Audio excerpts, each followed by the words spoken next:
புளியோதரையின் சோறு வெகு பொருத்தமாய் சாம்பாரு, புளியோதரையின் சோறு வெகு பொருத்தமாய் சாம்பாரு, பூரி கிழங்கு பாரு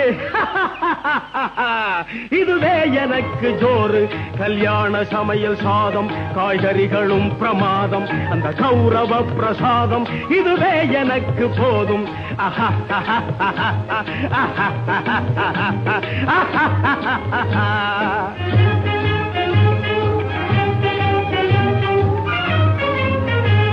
ஜோரான பேணி லட்டு சுவையான சீனி புட்டு, ஜோரான பேணி லட்டு சுவையான சீனி புட்டு, ஏராளமான தட்டு இனி இஷ்டம் போல வெட்டு. கல்யாண சமையல் சாதம் காய்கறிகளும் பிரமாதம், அந்த கௌரவ பிரசாதம் இதுவே